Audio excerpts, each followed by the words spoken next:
with Khoze encourages young entrepreneurs, supports advocacy on policy change for medium and small enterprises, discusses health and leisures.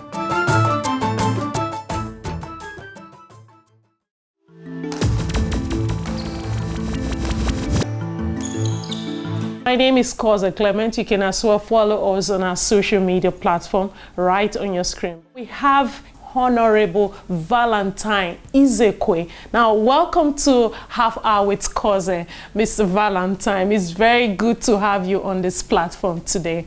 Thank you. All right. Now, I hope you are set for us today. I can see you're shining already. Always. Yeah, always. Thank you so much, sir. Now, tell us about your foundation and the benefits to youths. Okay, good. The first one is Val Legacy Foundation. Why it's been named Val Legacy Foundation is because of the kind of life I would love to live, or rather I am living already. I want hereafter on earth, I will leave a legacy before going to my creator. I'm this kind of person that believes in positivity. How can I contribute? How can I make an impact? How can I change lives? How can I touch lives? That's why Val Legacy Foundation is existing. Then the other one is Imo Youth Advocacy for Good Leadership, AYAL. This one is a foundation. After we identified that the problem of Nigeria is problem of leadership, then we decided to catch them young, go to the youths, because we see the old ones might be a bit difficult to give them this orientation. We decided to go and cut them young and give the youths the right orientation and the reorientation to make sure that tomorrow we'll have a better leadership in this country. Thank you. All right, sir. Now, how is that working out for you? The youths responding to this initiative that you just came up with?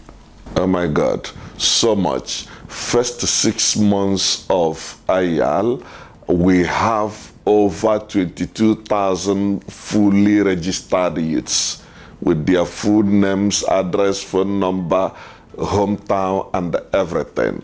The response is so much, is enormous.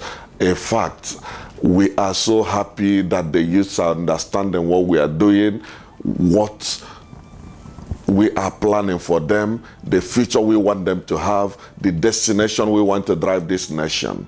That's why they are joining. They have boarded the flight, and in fact, we are about to take off. So, sir, this initiative, is this going to cover is it a nationwide thing, or is just streamlined to one particular state? No, it's a nationwide thing, but there is this adage that says that charity begins at home.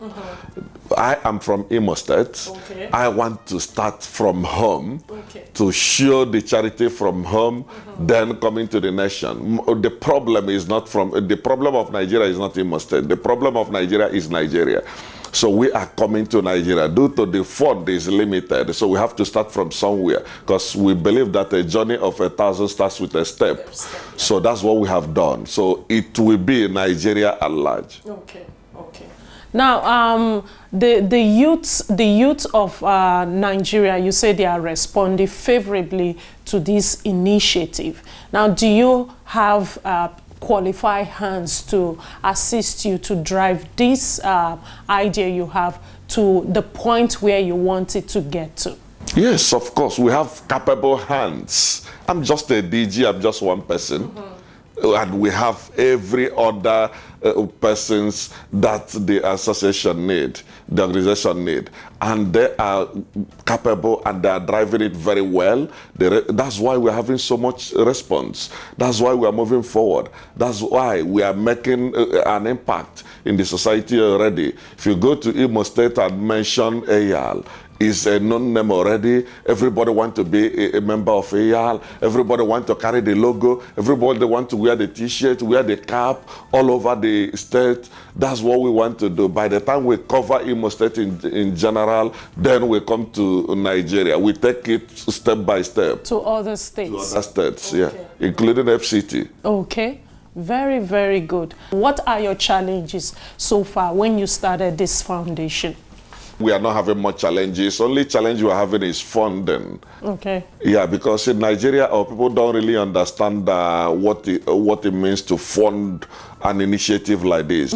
People believe in whatsoever they do that will bring money directly to them, but it does not work that way. Yeah. Funding an NGO like this will help this nation to have a better future for our children, better future for children yet unborn. Because we are not political party, we are not partisan, we are not against any political party, neither in support of any political party. All we are trying to do is that these children, the way we are living in Nigeria is not the way it's supposed to be. This is the way it's supposed to be. Take for instance, in Nigeria, you see somebody taking pure water. After drinking the pure water, they throw the pure water bag anyhow on the road. Yeah. Somebody will be inside the bus. While the bus is going on the street, they will drink bottled water and throw it away from the window. Yeah. All these things are the things we are trying to do, to tell them that this is wrong. This is so wrong. You know, whenever impunity is being practiced for so long, impunity will turn to be a tradition. So all these wrongdoings are now tradition in Nigeria. Between me and you, you know that when you are walking on the street and see somebody that licks sweet or chew gum and throw away the piece of pepper, you won't see it as something bad. But I'm telling you, in the Western country, it's something bad. Yeah. You have to take that little piece of gum to trash and dispose it properly. So these are things we are trying to let the youth know, that the way we are living here is not normal. So let's change the way we live. Let's change the way we do everything so that we have a better future. And we are doing tremendously well. We are going to change this nation in no distant time. Thank you. Thank you so much, Honorable Valentine. Now, I would like to take a very quick short break. We'll be right back.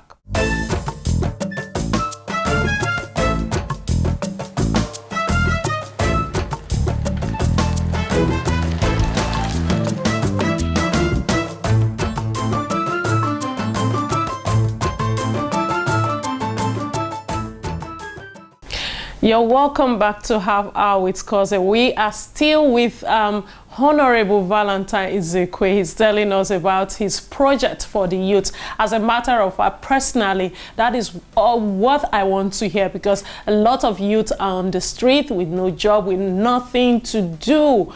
The people that can come up with something for this youth on the street, to even if you'll be able to take 5 people off the street, at least it's something. You've taken 5 people off the street. You wouldn't know how many people those 5 people would take off the street as well. We want to continue to do whatever we can do to make sure these individuals get employment, because it's not very easy. We talk about eating, we talk about shelter, we talk about a whole lot of things, and we have families there to cater for. Now back to you, Honorable Ezekwe. Now we are talking about your project for the youth. Are we looking at just the educated ones? Because most time when people have projects like this, they'll say, if you finish your NYC, come up, we'll do something for you. We have you trained and retrained for you to start off something. What about those people that are less privileged and not opportune to go to university? Are they included in your initiative as well? Very good. That is why I have 2 foundations. You know, when I said I have 2 foundations, some people might be wondering why 2 foundations. Can't you work with one? But the 2 foundations has its own different work. Okay. For instance, Vow Legacy Foundation is a foundation that I used to return back to the society, in the sense that that is where I used to give a scholarship to less privileged, children of the less privileged, scholarship to the people, intelligent children that did not have sponsor. Okay. Then from there, I visit widows, disabled. Okay. From there, we take the sick to get adequate medical attention. For instance, in recent days, we took somebody to India for an operation. Okay. These are things we have been doing to bring back to the society. But when it comes to the area of Ayal, it's all about orientation. Okay. It's all about orientation, building them, capacity building, building them for better tomorrow, better future.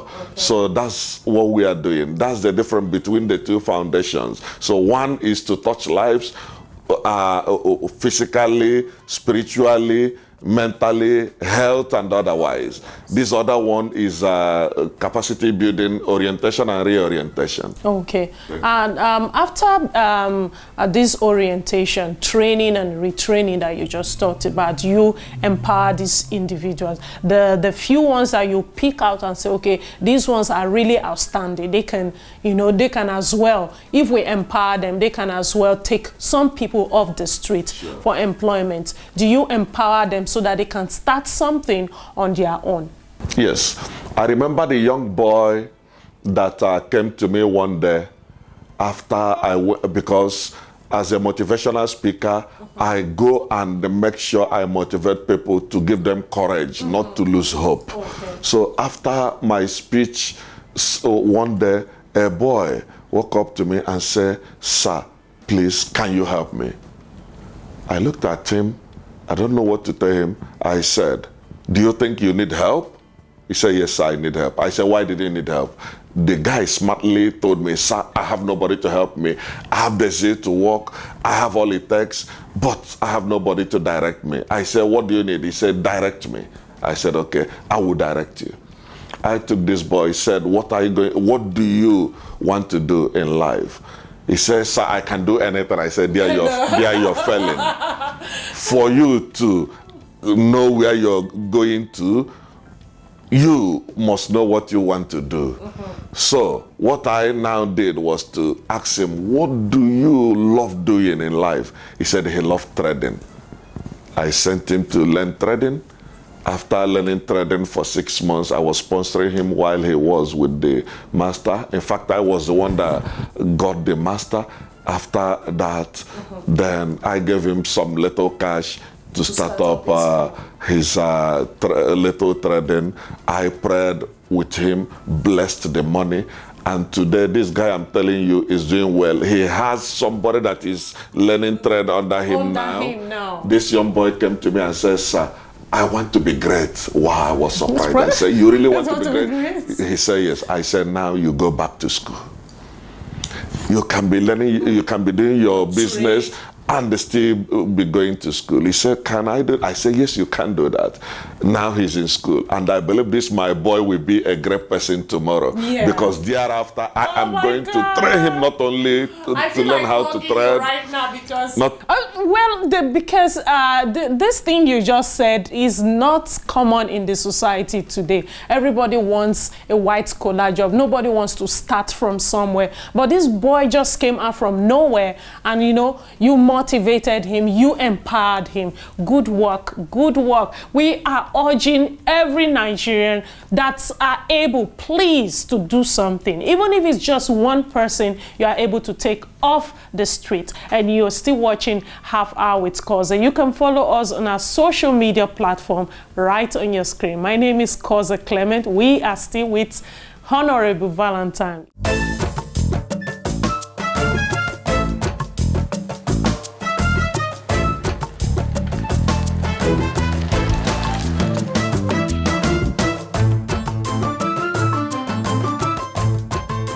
Thank you so much, sir. We still have more questions for you, though. Thank you.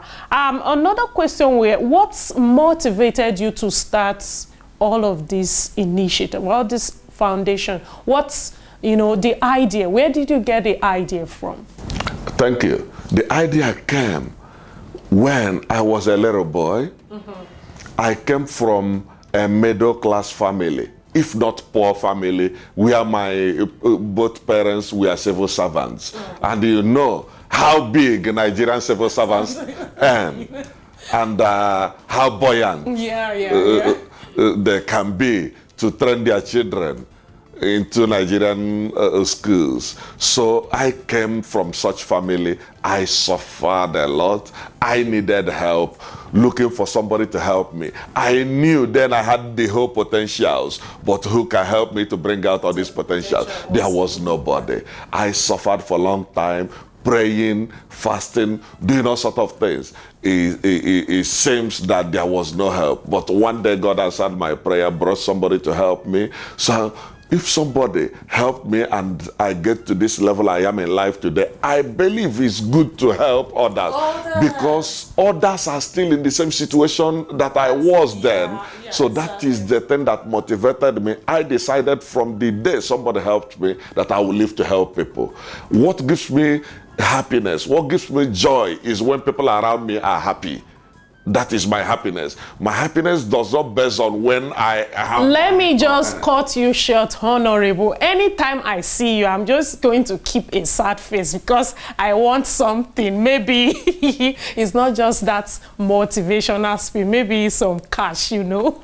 Anyway, back to what you're saying. You had this idea because somebody helped you to start something in life, and today you want to help a lot of people. Now we've heard you've helped a couple of persons. I know they are doing well. What do you intend to do further for them? Should these individuals, they might still need help, you know that. Like the boy you mentioned has started trading. He has gone back to school. What about if the boy wake up tomorrow, or if the man wake up tomorrow and say, I still need help, it comes to you? What will be your reaction? I'll continue helping him. I have no option than to continue helping. That's what I'm living for. Okay. I'm not making money to keep for my children. All I owe my children is to take them to the best schools on earth. Then they go and hustle. The same way I continue helping people. For instance, I use AYAL to open up a free ICT center in my local government. Ooh. In this ICT center, the first 6 months, I have over 600 students. What? Over 600 students. Yes, because we coordinate. Yes, we have classes, we have tutors, we have all it takes to take care of all these people.